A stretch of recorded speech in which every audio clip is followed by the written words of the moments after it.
Welcome to another edition of Talking Pauper. I am your host, Chris Cottrell. I'm also the author of Clicksbait. Glad you could join us. Today we're going to talk about what I should have done on the first video, and that is just giving you an idea of what is Pauper. First and foremost, I want to point out that this is not something that I created, okay? The first exposure I had to it was thanks to Married with Clicks and Mr. Clicks Flicks. And it was something called the Everyman Project, which is what we refer to as CFF Pauper.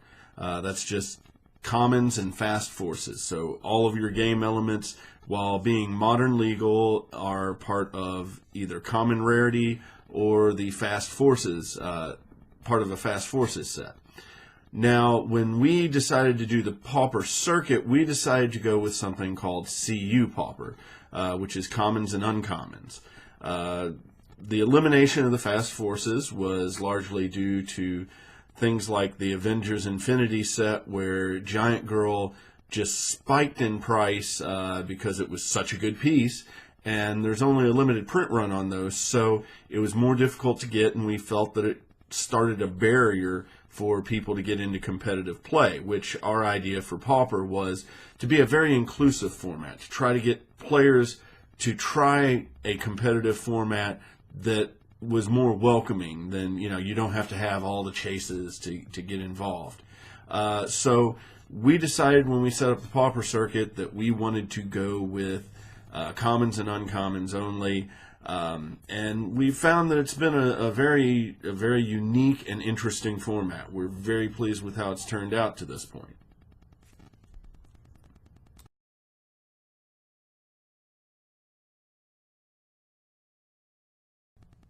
So when you're building a Pauper team, it's pretty much the same thing as building any team, okay? You've got your 300-point value team. You want to make sure that it is modern legal. Some people wondered why we didn't go ahead and allow it to be, the older pieces. And, when you're looking at trying to be as inclusive as possible, the first thing that you want to do is make sure that everybody has access to the pieces. So some of those pieces are older and more difficult to get a hold of, and so we didn't want to lock people out that way. The other thing is that, we want to help support WizKids. We want this game to continue to grow, to continue to expand, and to do that, they do need to sell products. So by keeping it modern, it keeps people actually picking up product in order to play the game. So that was our reasoning on why we were going to do that setup. As far as IDs and equipment, people ask if those are legal in the format, and I say yes. With the equipment, right now there's only two pieces of equipment that's legal. That would be the knobbed mace and the blood axe, both of those from the Mighty Thor set. IDs, all of the student IDs that were put into the X-Men Xavier School set, all of those would be legal if it weren't for the fact that you also have to match it up with a piece that is legal. So while you could use Jubilee because her piece is uncommon, you could not instead use Chamber, where the piece is rare that you would be calling in. So, you just want to take a look at that. We will be posting a little bit later a list of all the legal IDs and combinations that can go with those IDs.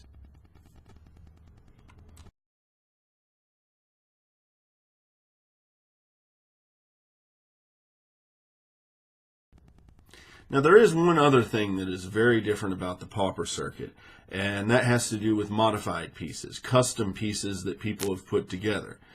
We do require that you have the original base, but the figure on that base, as long as it represents the character, you're in good shape. We felt that the mod community, the custom community, was a bit underrepresented right now in HeroClix, and we wanted to be able to give people a chance to shine and show their creativity. Because of that, we added an actual point prize to Pauper Circuit points, so that if you have the best mod coming to the table, then you're going to get as many points as somebody who came in second in the actual event. It's something that draws more people in, because let's face it, if you were a new player and you walked by a game and you just saw a really amazing custom, it would cause you to want to ask more about it. You'd want to figure out what's going on with that. So that is why we actually included a mod element into the rules for the Pauper circuit.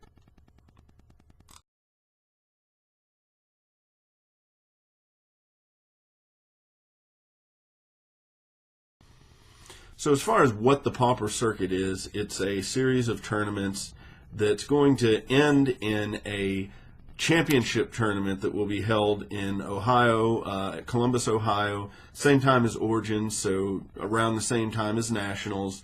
You're going to get a chance. The top 16 finishers in the Pauper circuit will end up being invited to compete in that tournament. It'll be 3 rounds of Swiss, followed by a top 4 cut. Top prize is going to include a case of the most recent set. So it's something to definitely jump in for.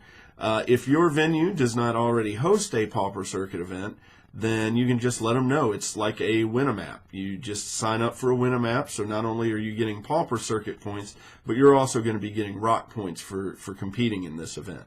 There are a few ways that you can reach out to find out more information. If you look in the description, you're going to see a couple links, and I'll tell you more about those here in just a minute.